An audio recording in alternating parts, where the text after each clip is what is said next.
Shalom Bapak Ibu, selamat pagi, selamat bergemar. Adapun bacaan gemar hari ini terdapat di dalam Kisah Para Rasul pasal yang kelima ayat 38 dan ayat-ayat selanjutnya. Demikian bunyi firman Tuhan. Karena itu aku berkata kepadamu, janganlah bertindak terhadap orang-orang ini, biarkanlah mereka, sebab jika maksud dan perbuatan mereka berasal dari manusia tentu akan lenyap. Tetapi kalau berasal dari Allah, kamu tidak akan dapat melenyapkan orang-orang ini. Mungkin ternyata juga nanti bahwa kamu melawan Allah. Nasihat itu diterima. Mereka memanggil rasul-rasul itu, lalu menyesah mereka dan melarang mereka mengajar dalam nama Yesus. Sesudah itu mereka dilepaskan. Rasul-rasul itu meninggalkan sidang mahkamah agama dengan gembira, karena mereka telah dianggap layak menderita penghinaan oleh karena nama Yesus. Dan setiap hari mereka melanjutkan pengajaran mereka di bait Allah dan di rumah-rumah orang dan memberitakan Injil tentang Yesus adalah Mesias. Rasul-rasul ini dihadapkan di hadapan mahkamah agama, ya. Namun di situ ada seorang pemuka ahli Taurat yang bernama Gamaliel. Dia memberikan nasihat demikian, janganlah bertindak terhadap orang-orang ini, biarkanlah mereka, sebab jika maksud dan perbuatan mereka berasal dari manusia tentu akan lenyap. Di sini satu hal yang harus kita mengerti, bahwa Yesus datang memang sebagai Tuhan dan sebagai Raja. Sebagai Raja artinya di dalam masalah, persoalan, problema itu Tuhan Yesus adalah rajanya. Soal sakit penyakit, Tuhan Yesus itu rajanya. Soal kekurangan, ya kelemahan, Tuhan Yesus itu menjadi rajanya. Artinya Tuhan Yesus bisa menjadi raja di dalam segala masalah, persoalan, sakit penyakit, kelemahan dalam setiap hidup manusia.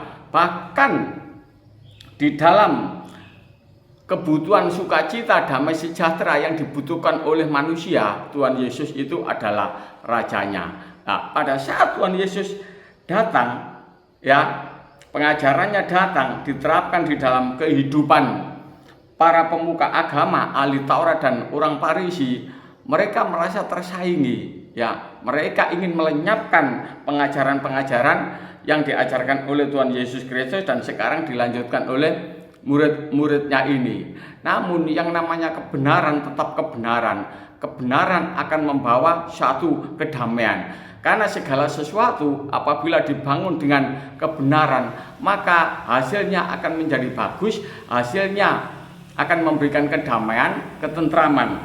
Tuhan Yesus datang, ya, yang mana pengajarannya itu dibawa oleh murid-muridnya. Pada saat para pemuka agama, ahli Taurat, orang Farisi ini mendengarnya, maka ini dikatakan sebagai pengajaran yang sesat. Padahal ini bukan sesat. Tuhan Yesus datang untuk menggenapi, yaitu penggenapan ini adalah dalam hal keselamatan. Karena semua pengajaran yang diajarkan oleh para pemuka agama yang didasarkan pada Taurat, di sana tidak bisa menemukan satu pengajaran yang menjanjikan satu keselamatan. Tuhan Yesus datang memberikan keselamatan. Dia sebagai Tuhan dan Raja di sana mengambil alih semua masalah, problema, persoalan manusia. Siapa saja yang berharap kepada Tuhan Yesus Kristus, ikut firman-Nya, hidup di dalam firman-Nya, maka dia akan mengalami kemerdekaan. Karena firman Tuhan Yesus tersebut adalah firman yang memerdekakan. Firman yang dibawa oleh Tuhan Yesus itu adalah firman yang menguduskan. Bahkan di sini sangat luar biasa. Siapa saja yang beriman kepada Tuhan Yesus Kristus, ya, yang dilakukan oleh para rasul ini membawa satu mujizat yang sangat luar biasa. Bahkan dikatakan orang berbaring itu terkena oleh bayangan Petrus, dia itu sembuh. Dan di sini Bapak Ibu, Yesus sebagai Raja itu dinyatakan, ya, Raja atas sakit penyakit, ya, Raja atas kesusahan, Raja atas problem persoalan di sana dinyatakan. Itu sebabnya di sini benar-benar nama Yesus dimuliakan. Dan murid-murid ini jelas Bapak Ibu mendapatkan satu sukacita, damai sejahtera, dan di sini mereka bangga dalam penderitaan, justru mengalami satu kebanggaan. Rasul-rasul itu meninggalkan sidang mahkamah agama dengan gembira karena mereka telah dianggap layak menderita penghinaan oleh karena nama Yesus. Bapak Ibu, siapa saja yang ada di dalam Tuhan Yesus Kristus, ya, semakin dia dihina, semakin dia disesak, semakin dia dihadapkan pada penderitaan, dia ada di dalam sukacita, damai sejahtera, karena dia tahu siapa yang dilayani. Yang dilayani adalah Raja di atas segala raja. Dialah Mesias, Yesus, Tuhan Juru Selamat. Terpujilah Tuhan Yesus, haleluya, amin. Bapak Ibu, saya akan mengakhiri Gemar ini dengan sebuah pujian.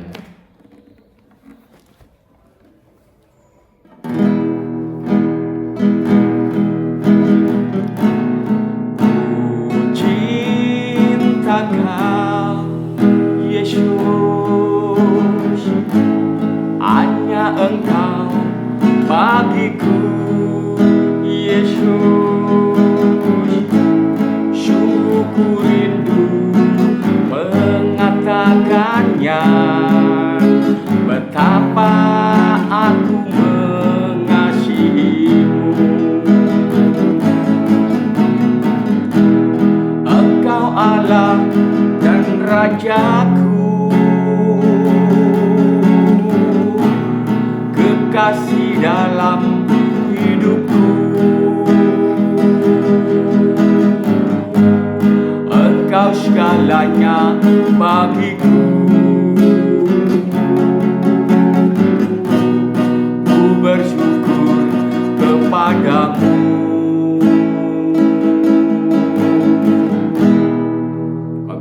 Syukur atas kebenaran firman Tuhan yang luar biasa ini, bahwa jika Yesus yang menjadi Tuhan dan Raja penguasa di dalam kehidupan kami, maka kami mengalami kemerdekaan. Terpujilah Tuhan Yesus Kristus sekarang sampai selamanya, haleluya, amin. Demikianlah Bapak Ibu Gemar, tetap semangat bersama dengan Tuhan Yesus Kristus, pasti menang, haleluya, amin.